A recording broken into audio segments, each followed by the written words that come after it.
This week on Red Dead Radio, we played Red Dead Redemption 2. Hey, shout out to Patreon producers Tom Bach, Stuart Ferguson, and Jonathan, whose support makes this show possible. Hi friends, we're about to talk about playing Red Dead Redemption 2, but before we do, a couple of things. First, if you want to know more after listening to this podcast, tonight, if you're watching this on September 20th, 8 p.m., twitch.tv/hopblipandajump, that's twitch.tv/hopblipandajump, I'll be on live answering your questions about Red Dead Redemption 2 and my time playing it. You can hit John Ryan up at... I'm at USJR. I'll be doing not a whole lot today. You can just hit me up on Twitter. It's fine. Ask questions. We want to answer them. We want to hear from you. And hey, the hour has come. The show is ready to take off. This is episode 20, and the game has finally been in our hands. From here on out, we're straight in. We've just gotten the announcement of all kinds of news about the online mode coming. Yeah, oh my God. I don't even know if we're going to have time to talk about online today. Oh, we're There's not. so much to talk about. If you do want to know about online, I get a chance to do a Q&A with the devs for it, so hop over to IGN and check that out, which would be super cool. Yeah, please do. You absolutely should do that over on yeoldIGN.com. And finally, hey, this is what I do for a living. So if you like the content, patreon.com/JerryPetty or reddeadradio.com, wherever you can, whatever you can give, it really does help keep me able to do things like this. All right, let's talk about playing Red Dead Redemption 2. We're going straight to the world, yes, we're going straight to the world, yes, yeah. Hi, friends. Welcome to Red Dead Radio, the Red Dead Redemption podcast. I'm your host, Jared Petty, alongside the wild guest. Oh, hi, I'm John Ryan. Indeed. Again, I don't really know if I'm a guest at this point anymore. I pretty much just live under your table. I like to think of you as Stalker Channing in season 2 of The West Wing, special guest star. You know what? Here's the thing. Fuck yes. Yeah. Absolutely. If someone ever calls me, if anyone relates my career to fucking anything related to Stalker Channing on the West Wing, I am fucking here for it. Most excellent. But we're not here to talk about The West Wing. We're here to talk about Red Dead Redemption because we played it. That's right. We played Red Dead Redemption 2.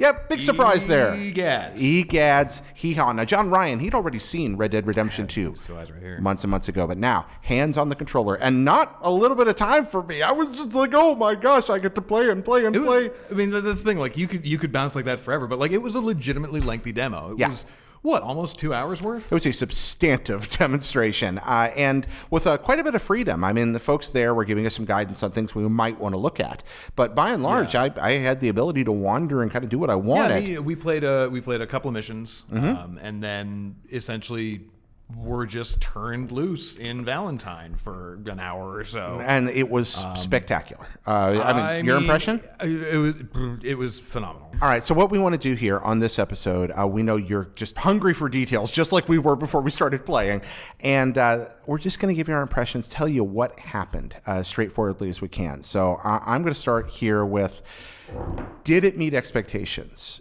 Yeah, it did, and my expectations were really high. As a matter of fact, I would say that for me, they exceeded those expectations. And we've been doing this for a while, 20 weeks now. And has it really been that long? 20 weeks. This is episode 20. My God. Yeah. It exceeded my expectations, and my expectations are high. John, what about you? Did you enjoy it? I mean, 100%. It's that kind of thing where I couldn't stop. Like, just like when I'd seen it in the spring, I couldn't stop thinking about it. It's legitimately been at somewhere in my active consciousness for the last 3 days. Yeah, ever since I played it, I haven't been able to stop thinking about it. It's not that thing where I'm just like, I need to play it again. I mean, there's a little bit of that, to be sure. But it's mostly just that notion of like, this is doing things in ways that I never expected to see me do things in a video game.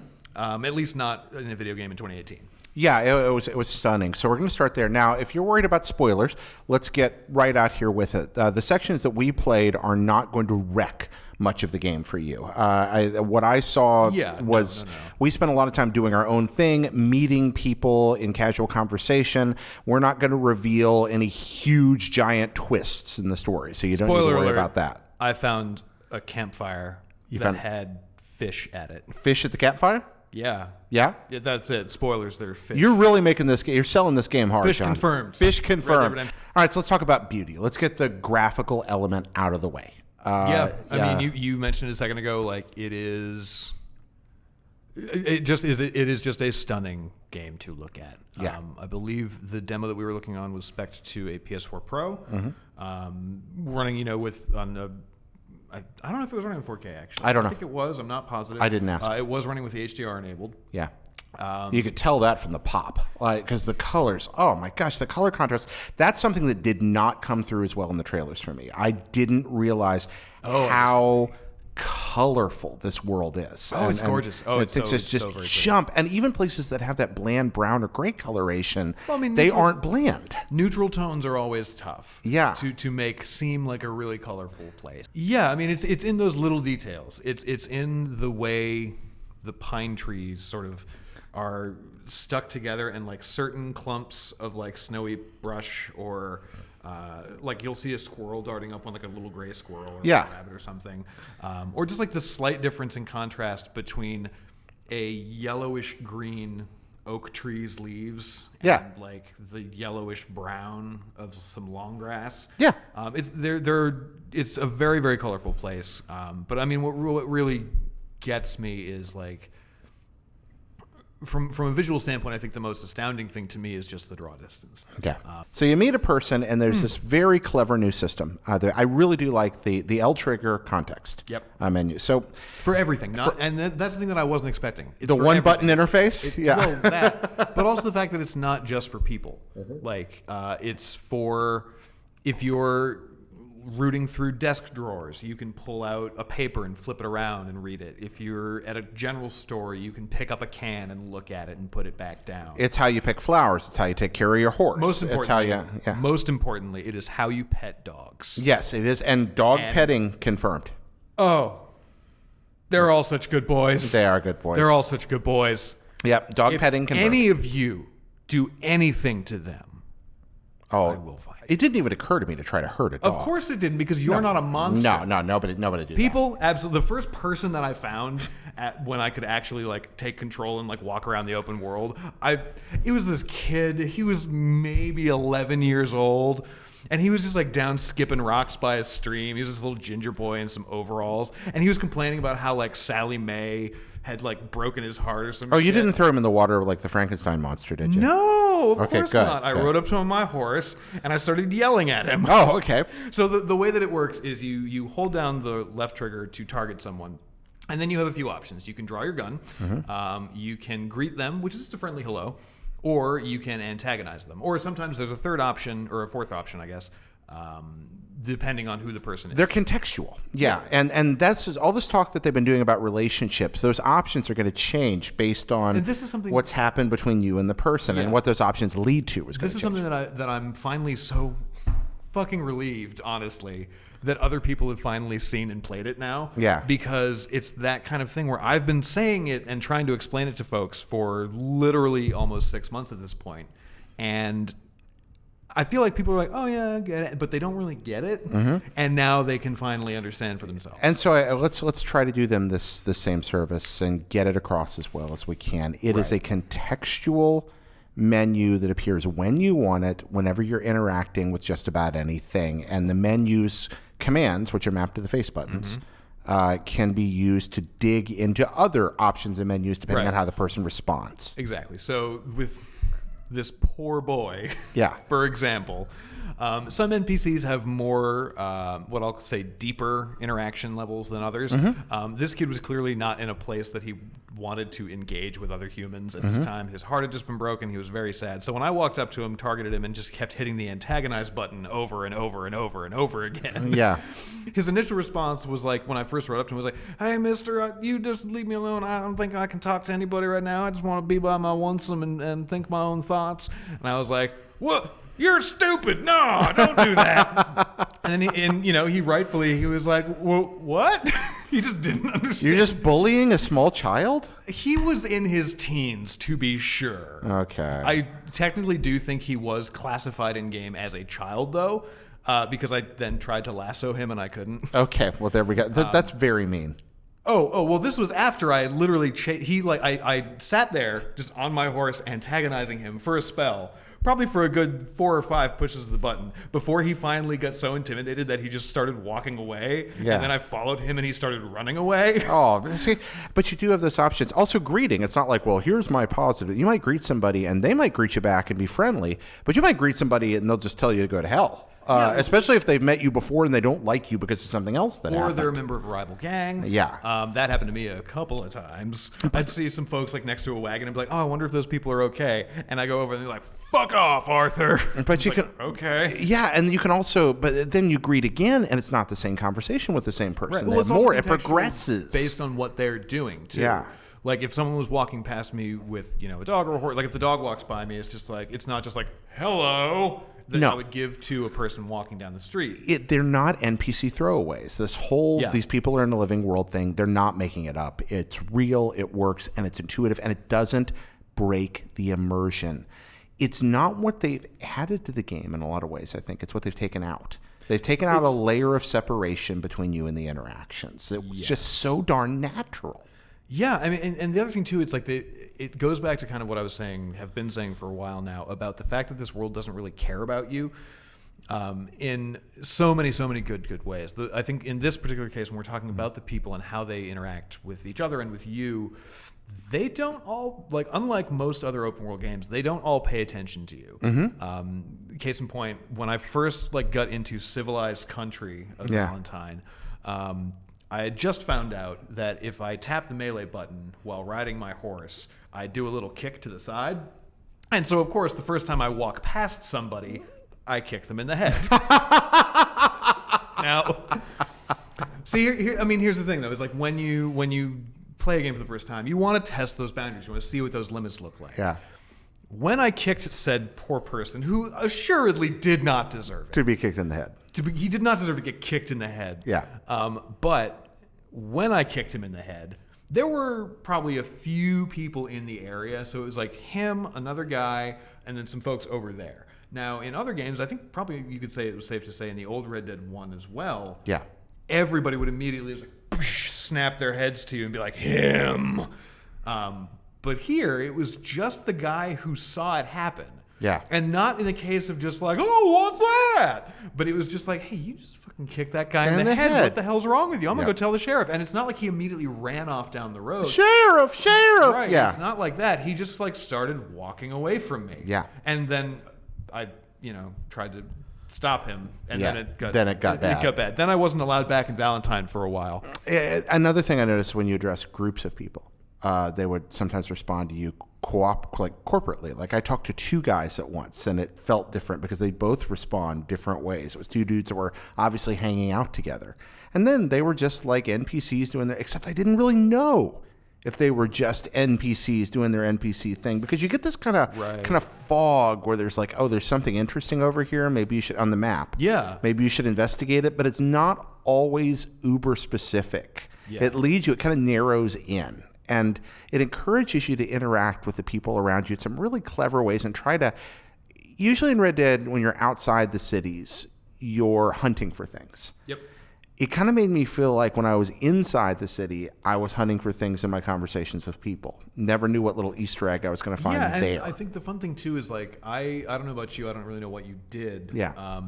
But yeah, we haven't compared notes before this, which is fun. We've talked very little about our different experiences, so excited to see how this turns out. Some wonderfully horrible things. See, I was a nice guy. Like I was friend, and I guess so. Here's a question: like when we start playing this, are you going to play full white hat and I'll play full black hat? Probably, yeah. I'm a really nice guy in Red Dead. I mean, I've said it before. Like, I'm going to play through this game 3 times. Yeah. Like I'm going to play naturally the first time, and then I'm just going to go full white hat, full black hat, and just see how it goes.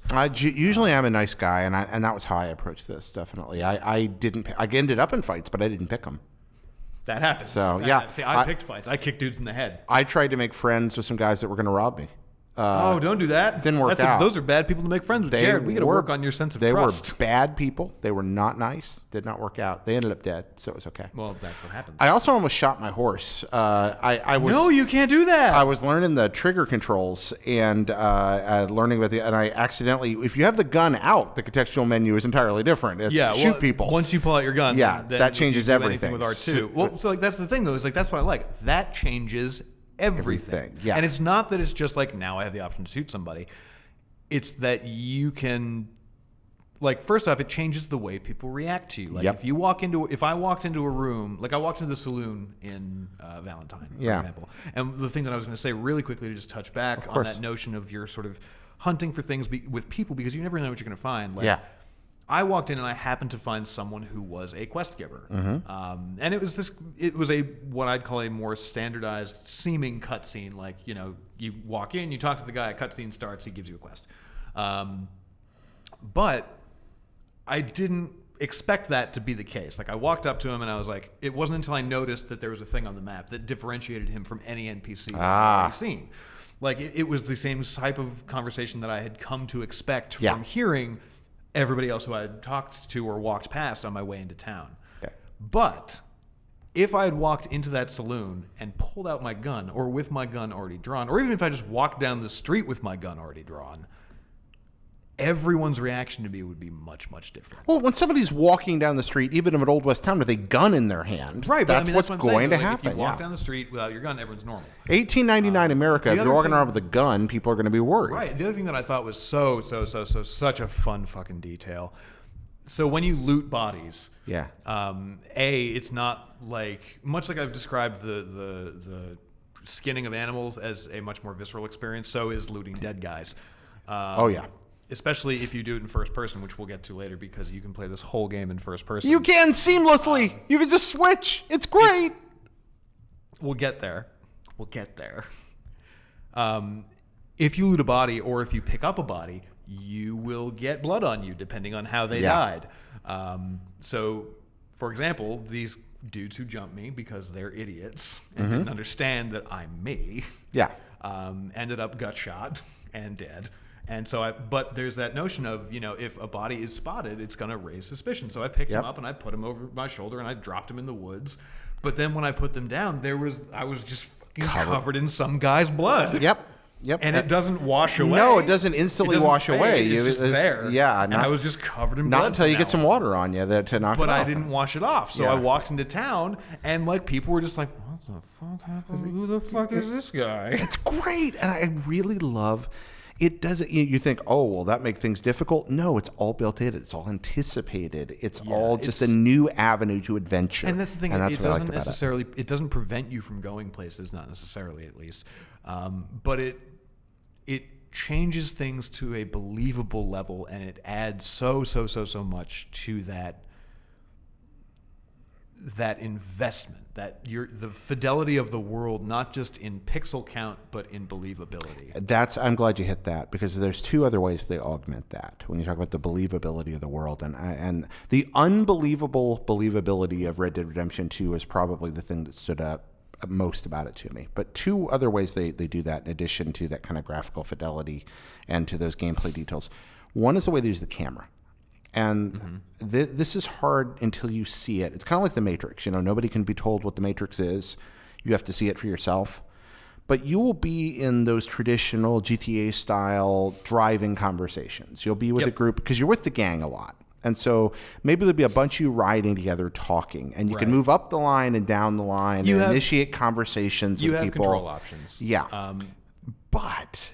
while you're talking with everybody, sometimes the camera just goes cinematic. Well, that's by choice. And peels out. That's not sometimes it just. But when it does, and this is the part that's amazing, it doesn't do it the same way every time. Cinematic camera doesn't mean, oh, wow, I'm just right down there in everybody, and now I'm controlling... I'm seeing it from the same, what's called the cinematic angle. One cinematic angle might be very close up with lighting coming in dark through the trees as you're riding through and be the camera at the front. And then when it switches angles, it might be like a Western film and you're off in the distance riding down a ridge and you can barely make out the individual riders. And then suddenly you're back in the formation again, riding with everyone. And this is just happening without any seams. But I mean, in that case, you have to choose to do it. You can make that happen. So that's what I like about it. Is that, for me, like, look, I love GTA 5. I think it was a phenomenal fucking game.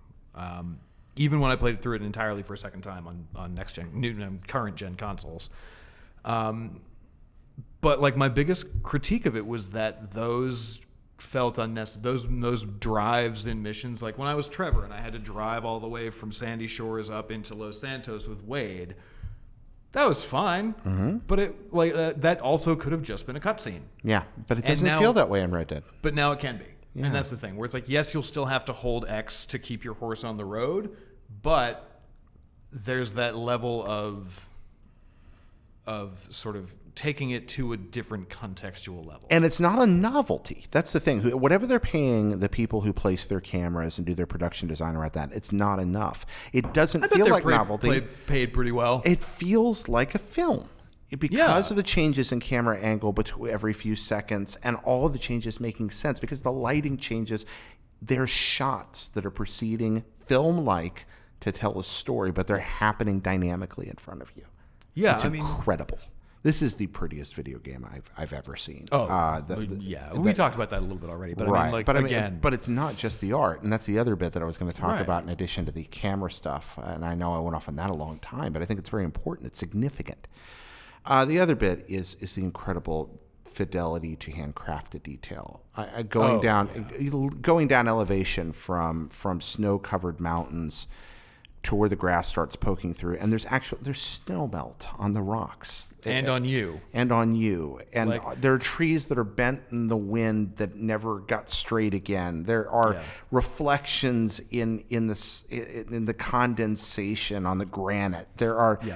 It's just unreal. Yeah, I mean every inch of a Rockstar world is a bespoke creation. Yeah. Like even the ones that can be dynamically altered. So like one of the things that I found the most impressive was that snow or mud or wet. I mean mostly just mud and like wet earth. You know, I went gaga for this when they released the gameplay video a few weeks ago. That all moves and shifts dynamically around you. You know, if you fall down in the mud or if you roll into it, it will squoosh out of the way accurately. Yeah. But everything around that, everything under it, everything on top of it, everything to the sides, like it is like there is a reason that this tree is next to these two shrubs, which is 3 feet away from this rock. Because it all comes together so well, and you can feel that as you ride through the world. Yeah. You know, this is a much slower experience than GTA. Yes, it is, and it's not just because, you know, obviously you don't have a Maserati. I think I would almost say more. I would call it deliberate, in the best sense of that word. It is not a game about blazing around and reacting in long sequences, but rather in bursts. You're moving, you're moseying, and then the world springs to life. I mean, and then moseying again. You know, respectfully, I would almost disagree with that. Okay. I feel like the world is always sprung, Jared. Oh, okay. Well, the world's always alive. I'm talking about things that aren't trying to kill you all the time. Well, I guess that's what I was leaning into. What I think, the word that I think I would use with this one is intimate, because yes, everything is deliberately crafted around you, but it makes me like in the old Red Dead, like, you know, that was a slower paced game than GTA. Yeah. But I had passing interest sometimes at most, going from place to place. Yeah. And this is the kind of world where even just riding around a corner that I'd already ridden around a few times, I wasn't mashing on X to get my horse to go faster so I could get from A to B quicker. I didn't want to go quicker. Exactly. Maybe that'll change as time passes, but... I mean, I feel like it does with any game, but I feel like that will happen less here, because there are those parts of the world that all you want to do is just go for a ride. And I was feeling that almost the entire time. Like, even when I was being pursued by bandits who were trying to kill me, I was like, guys, just fuck off. I just want to see the pretty rocks. Yeah, there's a lot to be said for that, and the granularity of it. That extent of it. Well, you were talking about the travel first. I mean, I saw the fast travel in the camp, and I was like, who cares? I'm never using that. No, I don't want to know about that. But the granularity, I went to the gun shop and went shopping. Oh, my God. And, like, if you open up the gun menu. It's not a menu. It's a catalog. Yes, you can look. Did you go to the general store or did you go to the weapons I store? went to the gunsmith. Okay. So I opened up the gunsmith. We can talk about this because I went to the general store. Okay, so it's a shooter's Bible. Yeah. So yes, it's a gun, but it's also a catalog style. And I'm not talking about a few lines. There are pages and pages and pages of cleverly written contextual text around every item. Yep. You don't have to read any of it, but it's all If there. you want, you can straight go be like, oh, I want a revolver, I want a grip on it, and I want a stock for my rifle. Or I can sit and read all this cleverly written. And by the way, the writing in this is better. It is better than Red Dead 1. The writing and the voice acting are better. Yeah, I mean, well, look, again, people evolve and grow as artists. So Of course, and resources availability and the time frame Right. and the state of the art. Those have all changed. But man, I was really the conversations that I heard in this game, I liked so much more. Yeah. Than the average conversation in Red Dead 1. Yeah, I mean, they're like, funnier, they're more poignant. When I walk up to an NPC and they're like, "Oh, hey, how you doing today? I have this thing to talk to you about." I'm usually just like, "Fuck off! I have no interest in talking to you. I want to get to the next thing that I have to blow up or shoot." Yeah. And in this case, I would almost every time stop, turn, and be like, "Hi, how are you? What's happening?" And like the cool thing is, that's not necessarily always an interaction that I have to actively say, "Oh, I'm going to target you and I'm going to greet you." You just fall into step next to one another and you walk along and you have a conversation, and if you're done having it, you can walk away and they'll be like, "All right, bye. See you Bye-bye. later." Yeah. Yeah. So talking about those conversations, you went to the general store. What'd you see there? Oh my God, so many pants. Yeah. I went to the pants store. You went to the pants store? No, so here's the thing: is like it was the same. What I thought was so fascinating about it, and like again, this is largely just that notion of everything being that fidelity being so increased, where it's like almost everything that you could want to buy provisions wise at the general store is on the shelf, and you can pick it up, and you can pick up a bunch of them. Also, like, I mean, the provisions just got me thinking, like, there's like, it looks like there's a pretty robust crafting system now. Yeah. Like, there's a bunch of like, there are survival elements to it now. Yeah. Which hunting. well, no, not just that though. I mean, like, so like to get into the nitty gritty of sort of rote mechanics. Yeah. For a quick second, like your health, like you have a more traditional health bar. Yeah. Or it's a health ring, I guess. But you you have a pool got of these health. little stat bubbles though. Yeah, so you have a pool of health, and then you have a core to that stat. And that core, depending on the condition that you're in, drains faster, slower, or not at all. And so, like, the good news is that this is not saying, that you have to constantly, it's not like Rust. You don't have to constantly be scavenging for old, squirrel meat. No, I never felt like I was in even a Minecraft level situation where I had to eat even that often. Exactly. Like the only time that I felt like I had to replenish my cores was if I actively used enough Deadeye or stamina or got shot enough like an idiot. Yeah. That I had done it to myself. And the coming back from that wasn't ever a hassle. It was always like I was always constantly finding things and picking things up out in the world that would allow me to keep my stats at a beneficial level.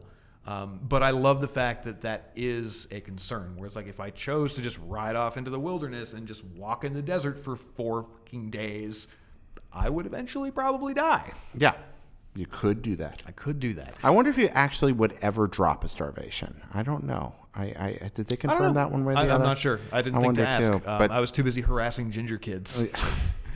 There's also and little details around the survival. But you talked about going to the store. So many pants, so many cards. Sorry, so there's Gunsmith, likewise. So many customization options for the weapons, and some of them purely cosmetic.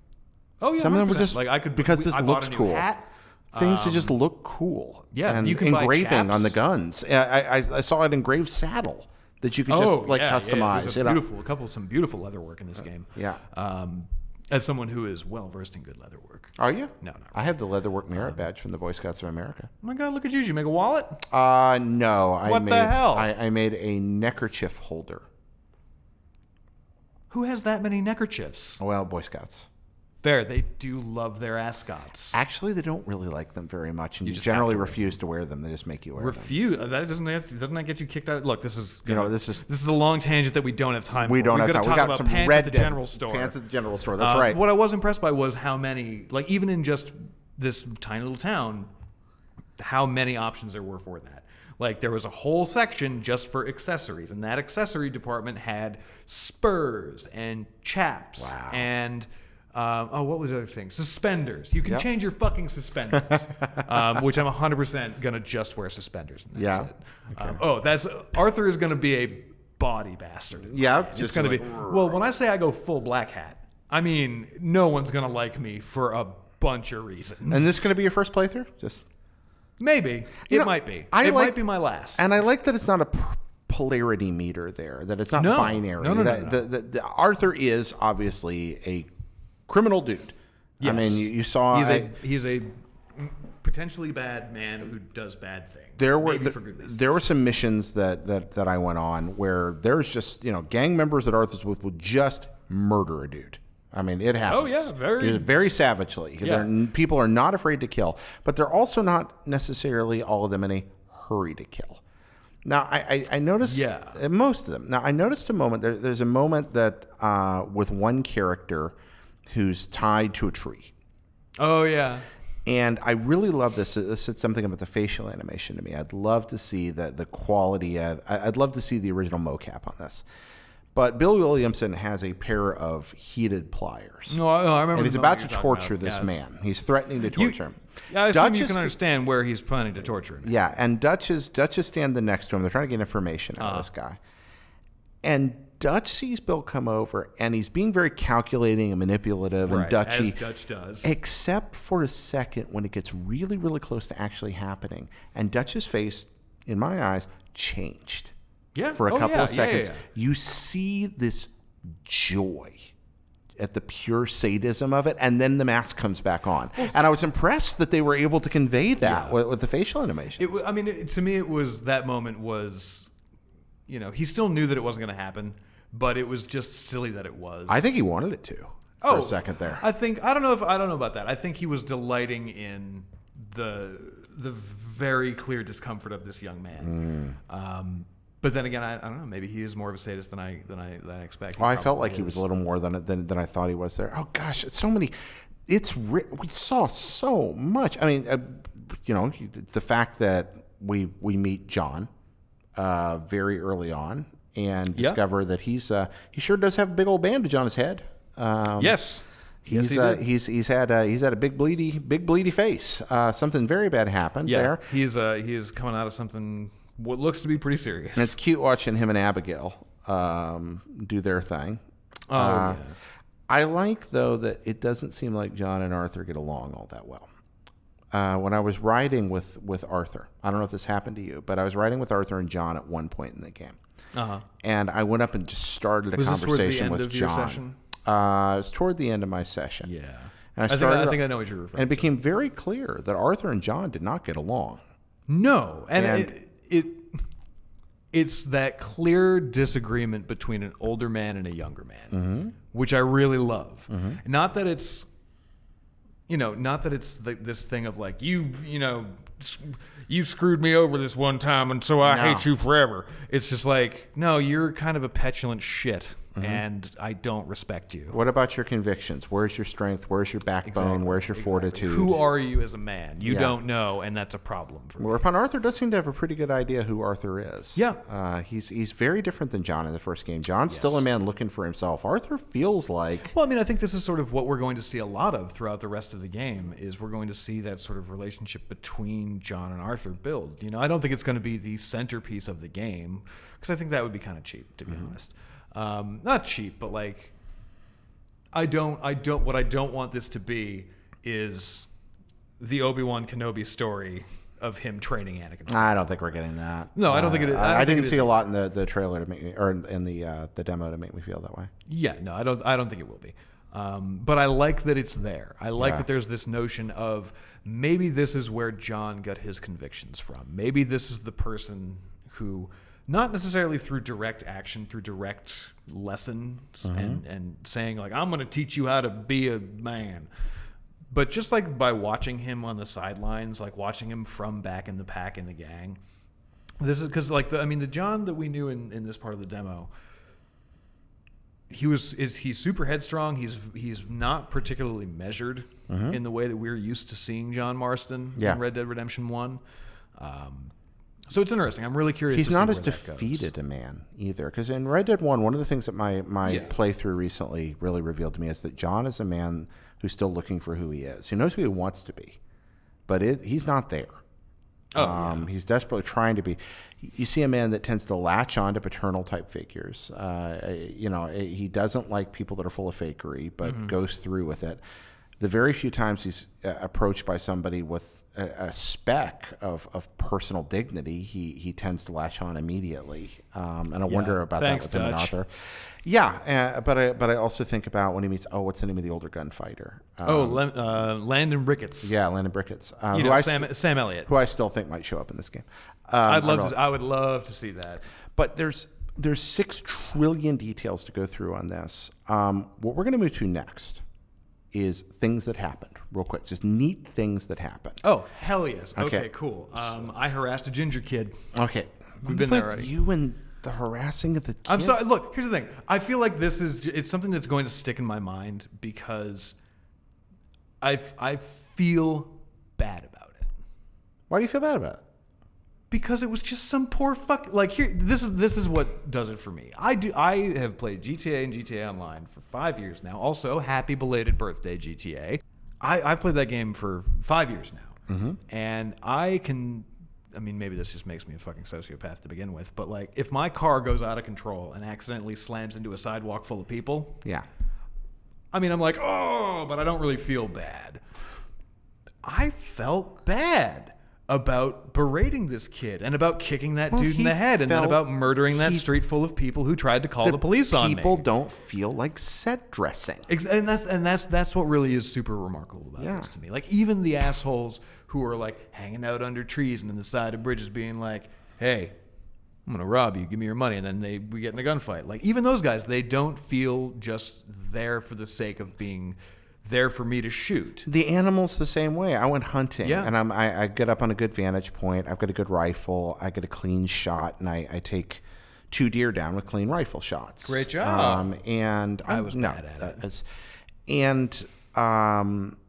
I found out later that if I had killed them with more than one shot, that would have damaged the hide. I'd have gotten less money for it, etc. It would have taken longer for them to die. It would have been super traumatized. Yeah, and so I got them clean. By the way, you're telling me it's pretty gross butchering them. You're right. Butchering them is pretty gross. Oh, well, butchering them, but like also getting them to finally stop moving. Yeah, I didn't have to worry with that. I killed mine on the I'm proud of you. One shot Jared, that's what they call me. I don't think they call you that. I don't call you that. Nobody calls me that. No, I'm just... I would hope they didn't call you that. So, what was it? Atticus Finch, One Shot Finch? Was that it? I don't remember. To Kill a Mockingbird. It's been a long Read a book, time. people. It's been a long time since I've read that book or seen that movie. But anyway, again, they didn't just feel like resources I was harvesting. Exactly. Yeah. They didn't feel like they were a tool there for my amusement.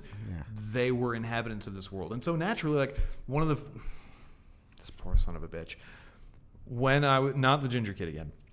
As I was riding down the road, there's this guy on the side of the street who's very clearly having trouble shoeing his horse. And he's there, he's trying to pry at it. And like I come to a slow stop and I'm like, howdy, mister, what's happening? And he says something about basically saying like, I'm trying to get this shoe off. And so, I offer to give him a hand. He's like, oh, sure, that'd be great. And as soon as he puts down the horse's foot, it bucks, kicks, mashes him in the back of the head, and he falls over dead. And you Don Draper's dad at him. And I Dick Whitmaned him. You Dick Whitmaned him. What's Dad Dick Whitman? I don't know. Dick Whitman dadded him. Wow. I Dick dadded. Nope, not that one. I Dick Whitman dadded him. All right.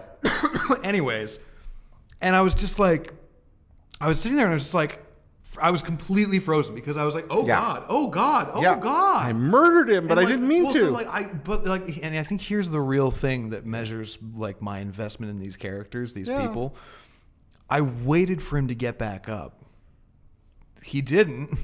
Yeah. but I they waited. waited for it, And yeah. it wasn't that like, oh, I want to see what happens to this NPC creature. I was legitimately like, oh, please get back up. I No, hope it you're does okay. play with you more emotionally. It's, again, some of that's the graphical fidelity, some of that's the way the characters move. Well, it's I don't think we everything. said enough. It's everything. It's all of it together. It's a whole package. The sum is greater than the parts, and the parts are all great. Like, that's the amazing part. Like, it's an awesome video game. Let's talk about details for a second. Little things. Yeah. So what happened? So give me something that happened to you, because I feel like I've given you a couple of examples. Several things. One thing that comes to mind, I go to camp, which we haven't even talked about yet, and see all the incredible camp stuff that's going on and meet the camp personalities. But I'm with one of the folks that's there with me doing the demo, and I'm like, where's Jack? And Okay. yeah, she's like, where's Jack? And she's like, well, he usually hangs out over here. And we go over there, and Jack's not there. And Okay. she's like, I wonder where Jack is. And I'm like, no. Right there, I loved, because he's usually, but he's not, because they move around, because they change, because they do their own and he thing. was off playing in the woods. We went and found him, and he was off doing something completely different. That was not where she expected him to be. And this is somebody trying to show off that part.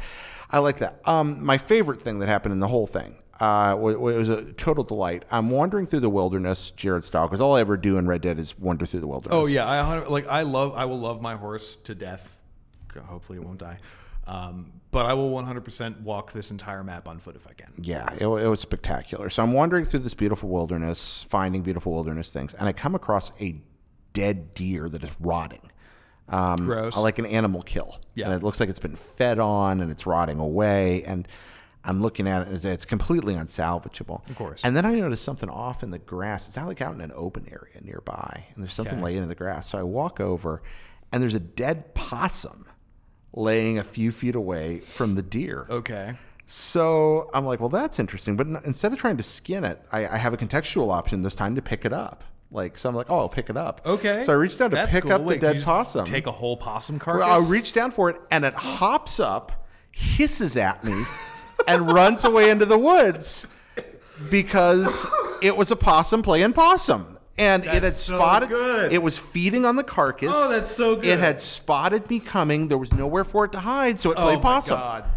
And I was just like, "This is great. That's so good. I love that. This is Holy shit, great. That's wonderful. I love that. Yeah. Oh, that's so good. It's it's just a little that, and I kept finding found little collectible cigarette cards. I got really excited about that because I love baseball cards, and baseball cards started as cigarette cards. So I was like, ooh, Well, maybe you'll still get your baseball. We'll I'm see. hoping so. I liked having the satchel. You've got like the satchel you wear. Yeah, keep your I think it's a paperwork clever in. way of just being like, yeah, you're not just putting everything in your pockets. I also like that you're not. Your horse is now where you keep your arsenal. Yep.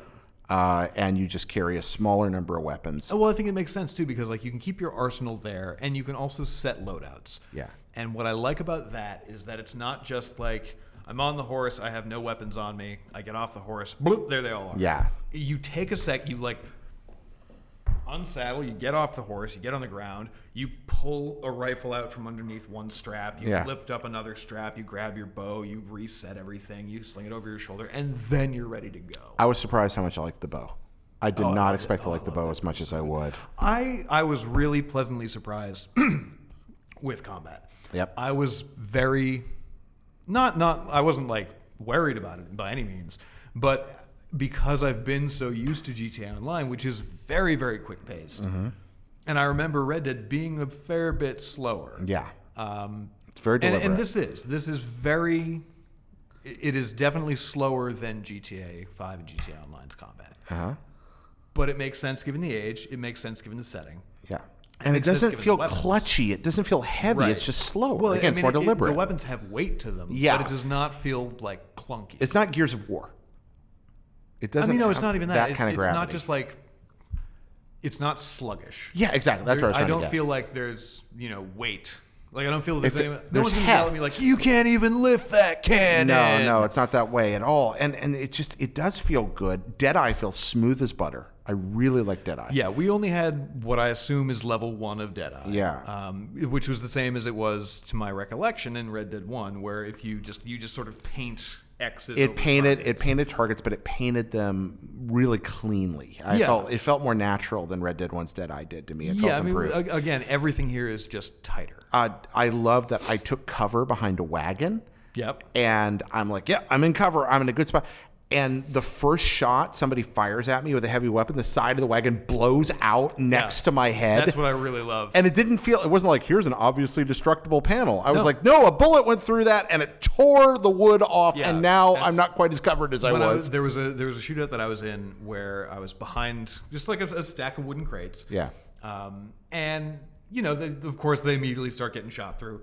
And I was like, how many shots does it take to knock out a crate? Like, is it because in most video games, it's like 4 shots to destroy a crate. Simple as that.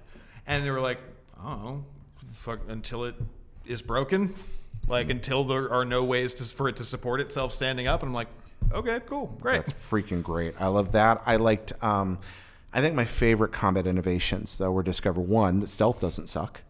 Stealth was good. Really nice. Stealth was good. Stealth worked. I had fun. 2, though. So we talked about the left trigger contracts thing. We don't have your gun out. Yeah. You have your gun out, does different things. It's your aim. Brings the gun up. But in combat, when you're playing with a group of people, holding left trigger also brings up that same contextual menu that you'd normally have when you have your gun put away, except it's to command the people. So does that work while you're in an active firefight as well? Because I did it a lot while I was in stealth. But I'm like, hey, I'm with John and Bill, and I'm like, I'll take the lead, cover me, and I've got these options, and I'm choosing how to approach, but it's not like building. It felt like some of the heist stuff, except what was happening in a little mission. And very it was quickly. Just me. I didn't have to yell at somebody over the mic. Exactly. I really like it. It's good. It's just so good. Yeah. It's just... All right, look, we've made a show about a game. Obviously, we're inclined to think that it's marvelous. Oh, yeah, very much. But, ladies and gentlemen, I can only tell you here right now that we barely scratched the surface. I mean, that's the thing. It's like, how long have we been going for at this point? Well, we're getting close to an hour here. Good Lord. Yeah, and we got to get this episode cut and up tonight. So... we're going to rein it in here right now, but you can, first off, you want to ask us questions about this game, mail at reddeadradio.com. That's mail at reddeadradio.com. Yep. We've eased off on letters a little bit the last couple of weeks. Yeah, sorry. As I moved into that was me moving into the studio. Yeah. That was really that. But I mean, feel free to just, hit me up on Twitter. I'm at USFJR. Feel free to just ask me whatever. But if you want more immediate answers, tonight, if you're listening to this the day it comes out, so Thursday the 20th, 8 p.m. That's tonight. Pacific time. Yep. That's at Pacific time because I'm living on that West Coast. Don't know if it's the best coast, but it is that West Coast. It is a coast. Twitch.tv/hop, blip, and a jump. That's the name of my weird YouTube channel. Once again, twitch.tv/hop, blip, BLIP, and a jump. That's this channel that they're watching right now. That's if you're watching on the internet. And not listening they're watching youtube.com/hop, blip, and a jump. The same. But this will be at twitch.tv/hop, blip, and a jump. Anyway, go Twitch there. and YouTube are different platforms? They are. And for half an hour or so, I'll be on there and I'll answer your questions about playing the game. Cool. You can just tweet at me. I'll be eating sandwiches for the better part of the day. Yeah, so. Just hit us up. Let us, and then next week, excited to announce Brandon Jones and I were finally becoming together. It's actually just me in a wig. For a Red Dead. Yeah, 2 in a wig. Now, Brandon's wanted to be on since the week 1. Brandon reached out and was like, I need to be on this show. Guess what? Brandon's played the game too. And we're gonna get together and talk about it some. Y'all are gonna have so much fun. I'm sorry I can't be there. Yeah, I'm sorry you can't be there too. Okay. And it's my fault, my schedule that's causing that.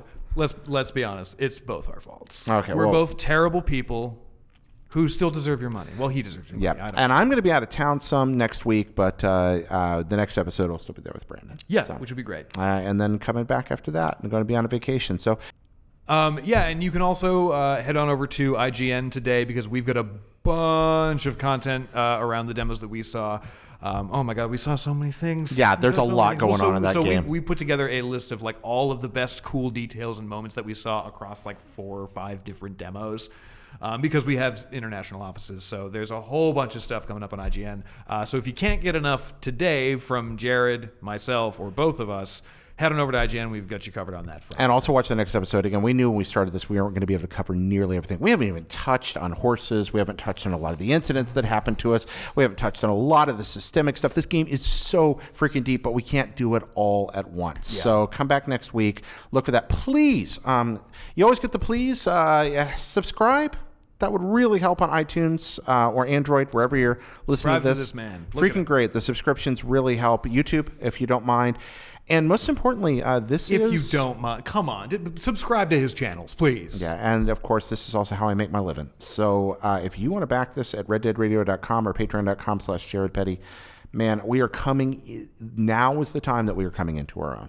Yes. The game is right in front of us. We've had hands on. We've got weeks of material to go through with you. We're so close. Yeah, We're so close. we're going to talk it up and talk it up. Friends, thank you for supporting the show. John Ryan, thank you for being here. Thank you for being here, Jared. Thank you for being First Lady. First Lady Stockard Channing in That's the right. building, ladies and gentlemen. Hi, I'm Stockard Channing. Indeed. If you don't know who Stockard Channing is, go watch The West Wing, you ignorant heathen. Wow. I'm sorry. That was really mean. Seriously, please watch The West Wing. It's such a good show. Ladies and gentlemen, thank you for watching. We love you. We'll see you very, very soon. Ba ba ba ba ba ba ba ba ba ba. Theme by W.G. Snuffy Walden, W.G. Snuffy Walden. who also created the theme for the television adaptation of Stephen King's The Stand. The Stand with Tom Cullen. That's Moon. right. That spells Tom Cullen. Indeed, also Rob Lowe playing in that. Yep. Is Rob Nick Lowe playing Andros. a deaf guy. Not Yep. super sure how that would go over today, but he was charming in it as always. This is now a Rob Lowe podcast. Now, before you go away, there's actually a cut in. Rob Lowe Redemption Radio, the Rob Lowe Redemption podcast. There it is. We played Red Dead. Please watch the show. We played Rob Lowe. I'm sorry, what were you going to say? I'm going to use that as an ad. Please, Definitely. please do. That's really great. Thank you for Rob Lowe Redemption. Good. Also, Rob Lowe, I'm sorry. Rob Lowe, if you're watching, I'm sorry. I'm sorry, Rob Lowe Redemption. Rob Lowe, please come on our Why is that podcast and play funny? Red Dead with All us. right.